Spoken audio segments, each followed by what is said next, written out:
Yeah, hi.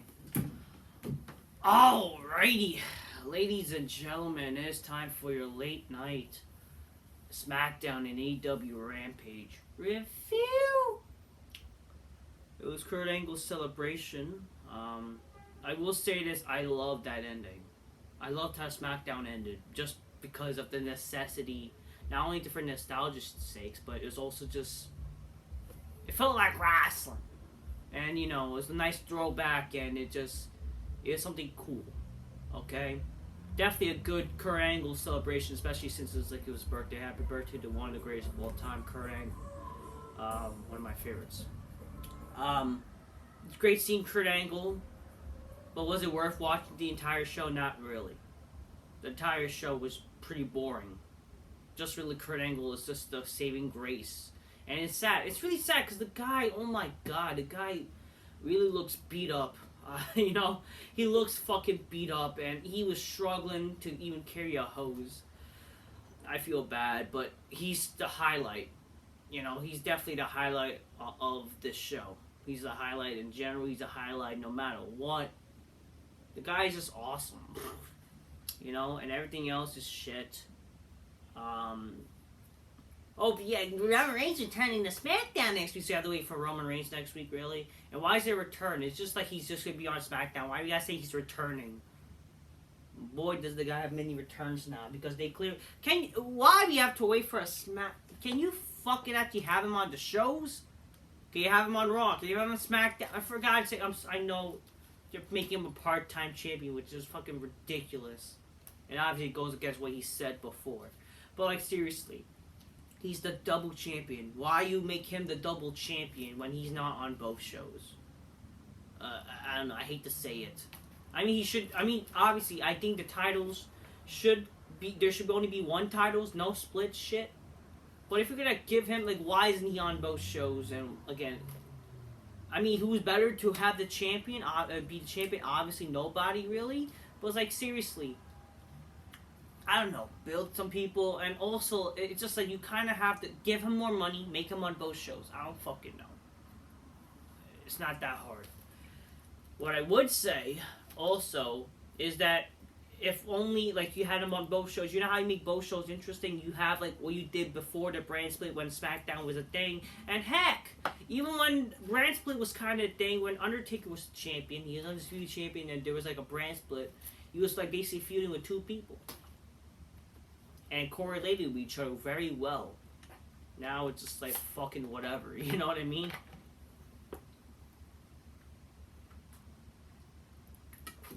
Hope y'all drinking your cola so magnificently. I aspire to bitches go oh shit, which is what I'm gonna aspire to do tomorrow in SantaCon or Santa Bash. I'll be having some fun in this city. In honor of SantaCon or Santa Bash or whatever. There's no way I'm gonna waste my time watching some stupid indie bullshit, ROH, and also no way I'm gonna waste my time watching NXT. I might just try to catch up with them, but the fact that those shows are happening tomorrow, really?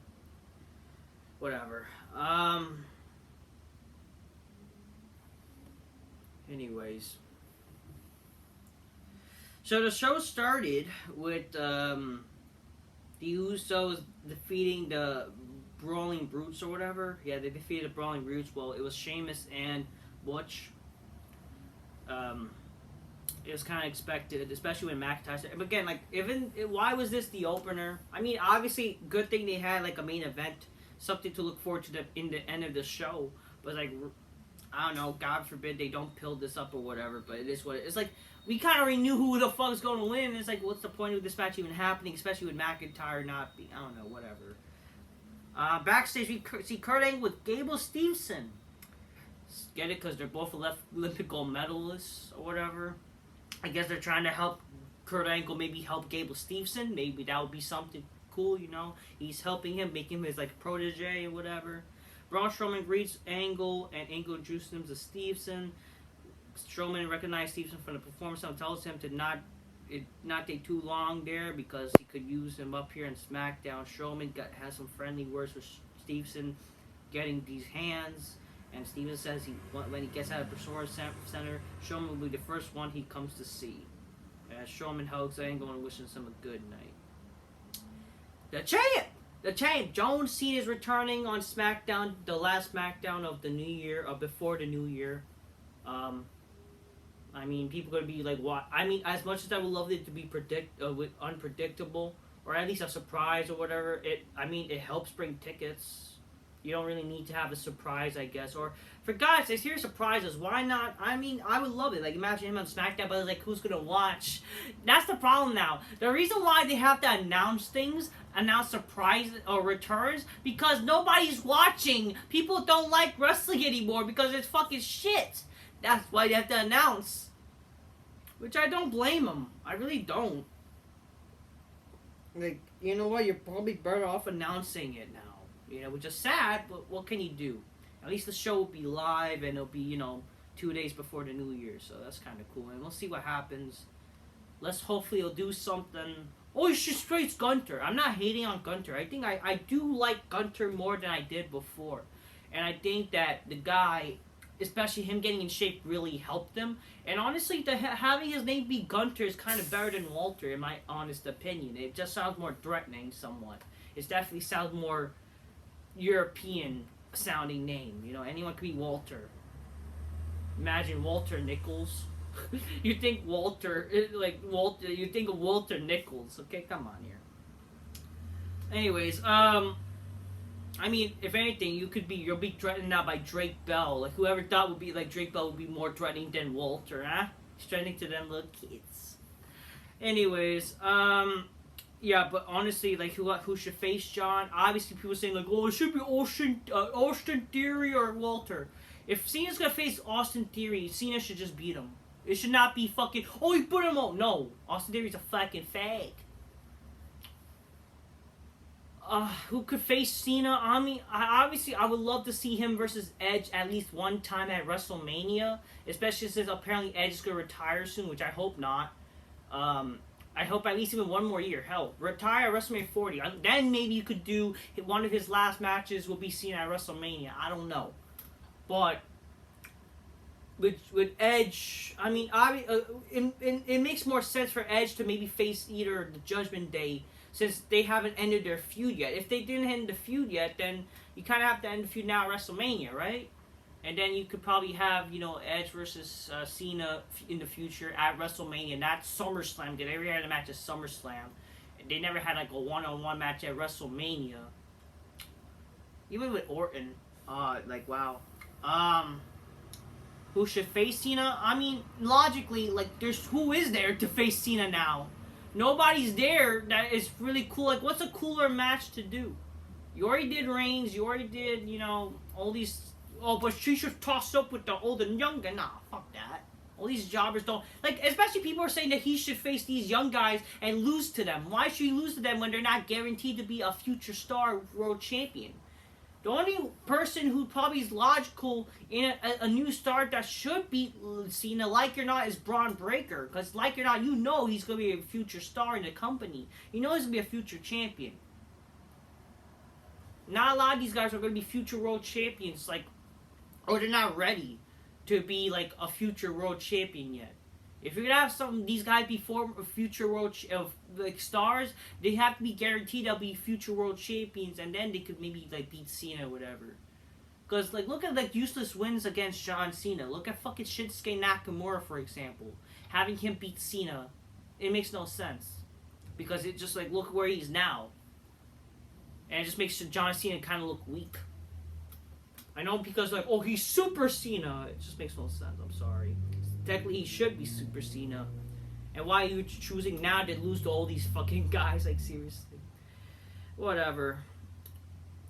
Then, L.I. Drake says, there's already over in the main roster, yeah. That's what he said, apparently.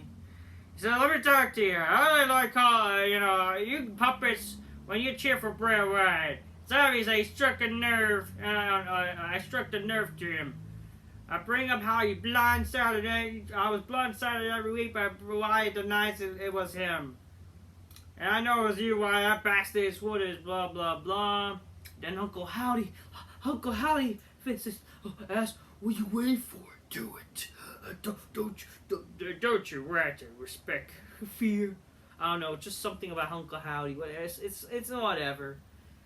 In a way, you kind of have to end this feud quick, you know what I mean? Because it's kind of like really going to probably build this match to the main event around to a fucking to SummerSlam. Like, come on. You see, then Liv Morgan and Tegan Nox wants a tag match with Ronda and Shayna. Who cares? Why? I don't know.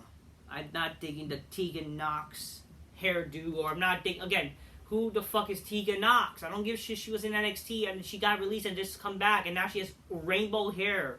I guess she's a dyke. Maybe have normal hair too and do some dykey shit. Maybe they'll bring up some ratings. I don't know. Legado del Fantasma versus Viking Raiders in a no contest after Hit Row attacks both teams, apparently. They attacked both teams. I thought they're... I don't care. Backstage, LA Knight is looking for Bray Wyatt, and he enters his dressing room, finds a white t-shirt hanging up, and the lights goes out. Knight turns on his phone flashlight, and Wyatt's mask appears. Knight shouts in fear and goes right to the commercial.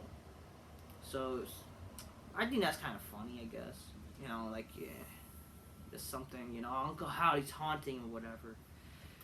We got a contract signing, because I thought that was very sports entertainment. Why they're doing contract signings? It's just wrestle. I don't know.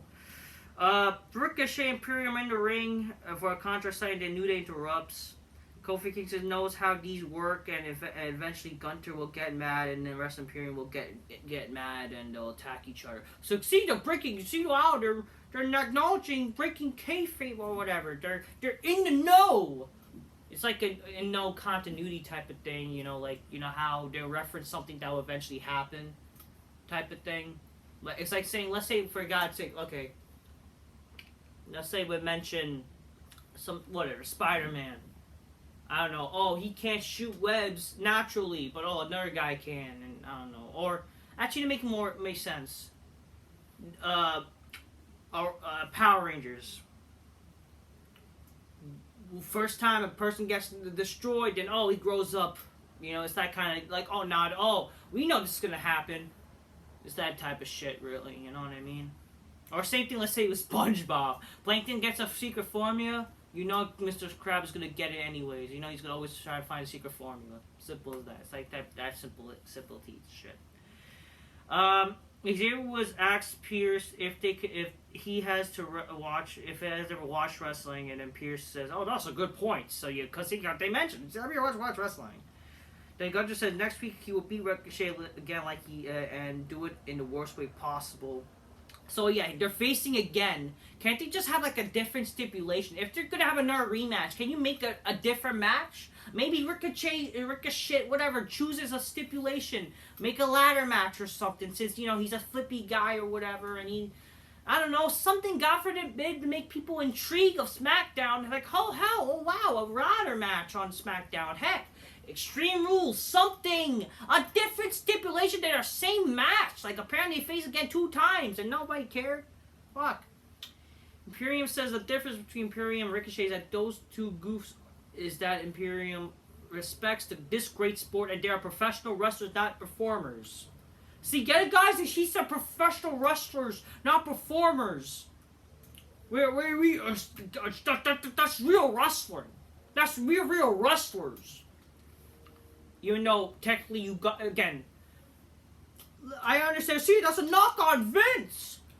You do understand. Like, listen, I don't have a problem with saying professional wrestlers. They don't need to say performer. But like, the thing is, technically they are performers because, again, wrestling is fake. Well, pro wrestling is fake. You're not real wrestlers like that are doing amateur wrestling shit. You're not real wrestlers. But, I mean, I don't know. Whatever. It's just trying to knock on Vince or whatever. And Smarks think that's fucking funny and whatever. Or good. It's a knock on Vince. Yeah, fuck Vince. He's an evil old man. Now, y'all don't know what the fuck you're talking about. I mean, it's not like the sports entertainment crap. You understand wrestling is sports entertainment. But whatever, he could just say we are wrestlers, not like you goofs who are just parading around. You know what I mean? Like you see that, but it is what it is. Then the crowd gives Gunter a what treatment the whole time and blah blah blah. And then Gunter says Imperium has trouble performing. Says the New Day, which I guess that's kind of funny. That is kind of funny. I don't know, sometimes not. But then Ricochet then says he will give Gunter a fight of his life next week. And asks the crew to come out to remove the furniture and tosses a table, and Ricochet tosses, get it? Because we can have a tag. Who cares? They have a match, and fucking Ricochet wins for his team because I don't know.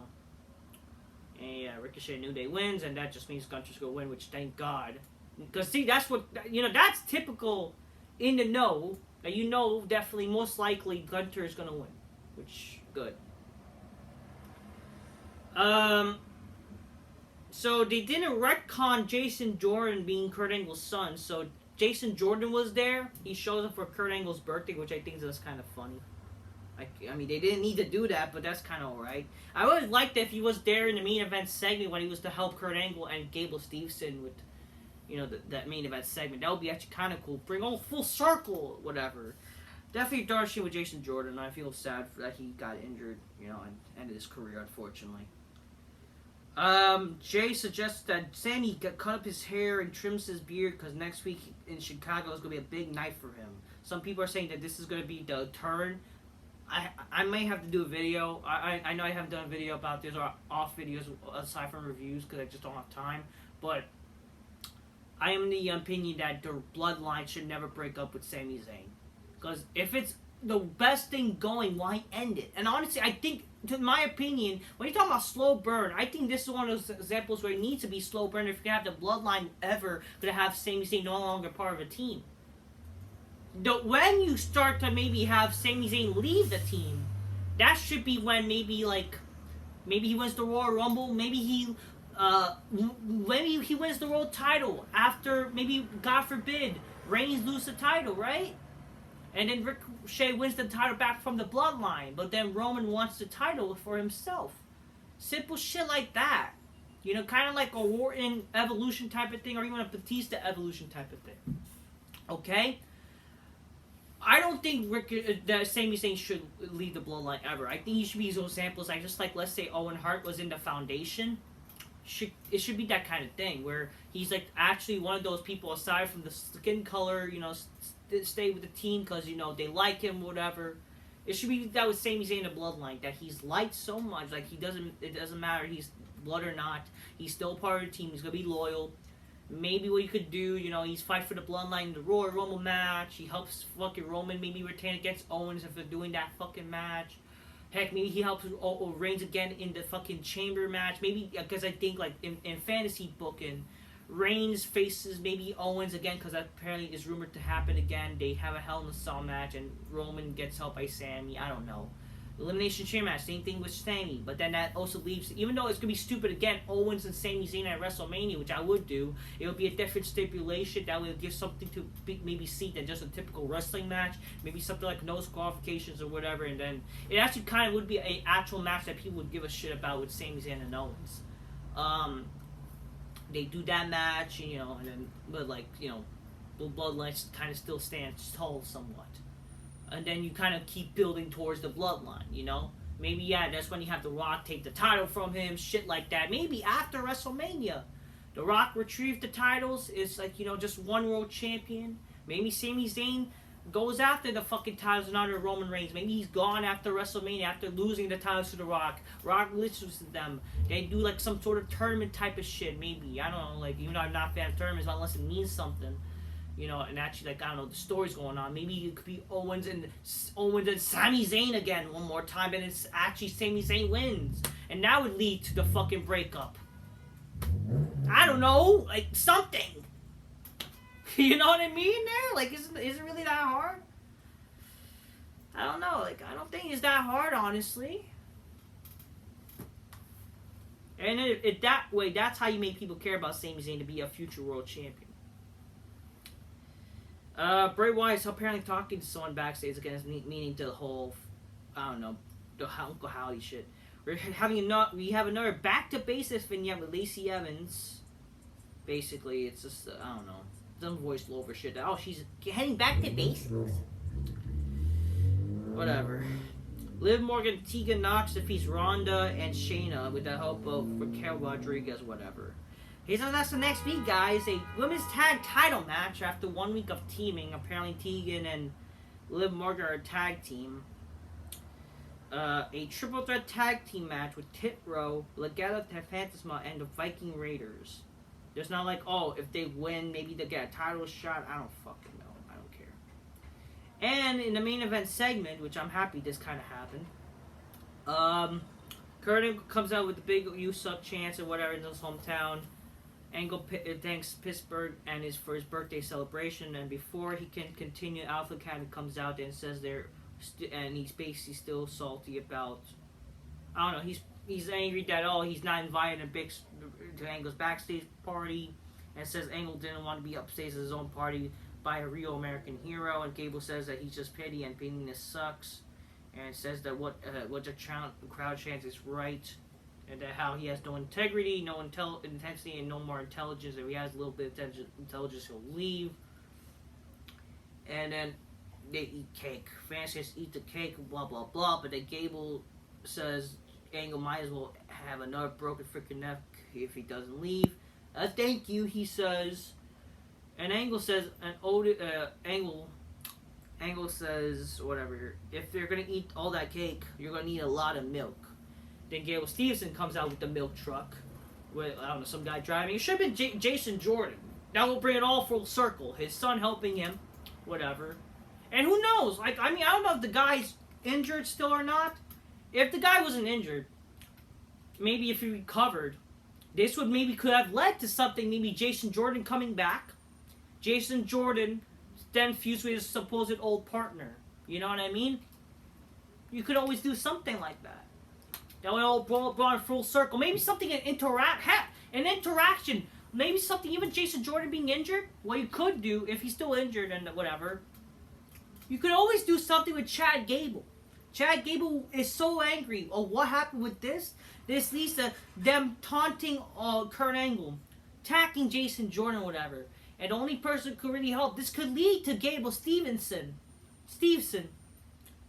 to actually, become a wrestler. Well, he's already training, apparently, That would lead to the first match. Gable Steveson versus Chad Gable. Maybe they could do that at WrestleMania. That'll be Gable Stevenson's first match and whatever. And, there you go. They already kind of been building up in a way that could always make sense for what happened last year, like with WrestleMania. He attacked him at WrestleMania. We can always do that. That could be his debut, maybe. And, that will lead to... Yeah, there you go. I don't know. Just, you gotta try to make things make sense. I don't fucking know. I'm trying to make sense. I'm actually, in terms of booking, in terms of how WWE should do whatever, I'm doing it based on logic, okay? Seriously. Not some dream shit, okay? But whatever. Dave Steveson and Kurt Angle, they ride in the milk truck and they basically throw milk at them. So it's basically Milkomania all over again. And they use the fucking hose and they hose them with milk. And in the end, they end the show with just basically have a milk chug. It was funny. I liked it. I liked how they ended the show. It was definitely something cool they ended the show with. I loved it. I liked it. I really did. I actually loved it. That's how you end the show. It's way better than ending some shit with a match or some shit that no one really cares about. People actually care about Kurt Angle. Definitely Kurt Angle was struggling with the hose. This guy has really, maybe he has arthritis. I feel bad, But God bless Kurt, man. This is great. And definitely helps Steveson even more, if anything. To make people, care about him somewhat. He's cool. Yeah, he's cool, man. Shit. So I liked how they ended the show. Overall, the show was pretty boring. So, there you go. Now let's go on to Rampage. And honestly, I'm surprised. I'm one of the only people who actually still cover this shit. What am I doing? Why am I still covering this if people clearly gave up with Rampage? People gave up. Even the supposed big-time YouTubers gave up with fucking Rampage. What? That just shows to show how fucking shit this is. Fucking A. So the show started with just, straight to the match without entrances. Jon Moxley defeated this the Kanasaku take a shit or whatever, Mr. Take a shit from referee stoppage. This match was competitive for no reason. So really, the guy who's a former world champion struggling to beat a Japanese guy who no one really knows, for some reason he's still there, or he's supposedly somebody who's supposed to care. I don't know why, whatever. I don't care. No one, this match was stupid. I'm sorry. Oh, but this was a good match, guys. This match was hard, and like, how does it make any sense? You're making a guy look weak. And also, like, who the fuck is to take a shit, man? Like, I'm sorry. Go take a shit elsewhere, fucker. No one cares. This match was stupid. I'm sorry. And then Moxley just bleeding. Like, I don't know. Apparently he likes to bleed just like Ric Flair. I don't know. Hangman Page confronts Moxley and says, Docs won't clear me because of my brain. So I guess I have an excuse for not thinking straight tonight. Then he punches Moxley, and they have a little pull-apart brawl, and then he gets knocked out or whatever. I don't know. Hangman gets hurt or whatever. Hikaru Shida defeats the Bunny, which is Ali the Bunny, to retain the Regina D Wave Champion. What? What is that title? Is that an AEW title or some stupid title from elsewhere? Why is this happening? I don't fucking know. Then Jamie Hayter comes out and says, I don't know. She just comes out and says, why does she want to face Jamie? I don't fucking know. I don't care. Big Bill, aka Big Cass, so that's what they're calling him, Big Bill, W. Morrissey, I don't know, and Lee Moriarty defeats some jobbers, no one fucking cares. Then Eddie Kingston with Ortiz. Ortiz says he did not like being thrown down by the House of Black, and Eddie Kingston wants to just fight. I don't want to fight. I'm a fighter. This guy's a goof. And in the main event, apparently this is something, I don't know. In the main event, Orange Cassidy defeats a person of Kip Sabian's choosing, which is Trent Seven. And I'm thinking to myself, who the fuck is Trent Seven and why should we care? Apparently this guy was in NXT UK. Who the fuck cares? Oh, but she's here and he's pointing out the AEW shirt. Who fucking cares? Who is this guy? We're supposed to believe, again, they're hyping, and again, it doesn't help when someone doesn't know who this person is, and then you're bringing him to a title match and having him lose. Already you know these guys, it ruins his momentum. Like, who fucking cares? That's like, imagine if fucking you have somebody return or somebody debut in a title match. Imagine if Hulk Hogan returns for a title match or even debuts in some promotional title match and having him lose back in the day against some guy that no one fucking cares. No one cares in general about this shit besides Marks, but it's stupid. So yeah, Orange Cassidy wins, but he gets beat up by the fucking gay jobbers. And then Goldust comes out, aka Dustin Reynolds or Dustin Rhodes, but he's coming out with glasses. Apparently Goldust is going to be wrestling his final years. It's a darn shame he's wrestling with this stupid shit. It's a darn shame. This guy is doing this, and then Cody, his own brother, is, like it or not, as much as I hate Cody Rhodes, I don't know why they would even push him after what he did in AEW. I don't get what WWE is, but whatever. I guess they're not too bitter, as people say they are. They're gonna give Cody Rhodes a push, like it or not. They already kind of did. Like, fuck. Like, look what he did with Seth Rollins. Like, seriously. Anyways. Rampage was a joke. Fuck Rampage. Smackdown was just a joke as itself. It's just a typical Smackdown. But then Kurt Angle just being there was kind of cool. And I just loved I loved the ending. I loved how they ended the show. So that was a plus. Besides being a normal, stupid show. And cool seeing Kurt Angle backstage. It's just simple shit. But, you know, he was there. It was fine. It was something, you know, at least something. It's not like I'm going to go out of my way to watch the entire show for. But definitely something what they did. It's like I'm surprised they were able to do what they did in the main event of that show. That was actually really fucking cool. I'm surprised they did it. And it's like, yeah, hell yeah. Not a problem. No problem at all. That's a good way to end the show. But other than that, the show was pretty boring, both shows. And it just really, Rampage just abolish Rampage. Stop, end Rampage, man. You don't need this shit anymore. End Rampage. Rampage is a waste of time. Fuck it. It's a terrible show. I hope it gets cut off. You don't need that anymore. Dynamite is enough, honestly, now. Especially with Rampage not even be It's not even a fucking live. It's not a show that's live. It's not a show that matters. It's a fucking joke. It's really just dark. Fucking A. I don't get it. And don't be shit that it's like, oh, it's 10 p.m. time slot. Then how is that? How is Raw even at 10 p.m. on a Monday can be able to fucking pull a time slot, you know? And it's the most boring night of the day, of the week. You know what I mean? Oh, but it's a Friday. You know, people going out of the town. You really think AEW fans are going out in towns? You know, they think they're partying and shit like that? No, they're not. The only thing I'm not doing that right now, I mean, I did last week, actually. The only reason, because, you know, sometimes you need to fucking just chill. And if you have something doing on a Saturday, you know, you gotta kind of chill. You know what I mean? I can always fucking get out. I'm just making a point for fucking these fucking fans that making excuses. People go out! People, you know, kind of go sleep early. Yeah, on the weekend, huh? Yeah. Get a fucking break. Give me a fucking break with this shit. AEW sucks. AEW Rampage is a joke. Okay? Stop making excuses. Anyways, fuck both shows in general, but Kurt Angle rules. Till next time, peace. Yeah, bye.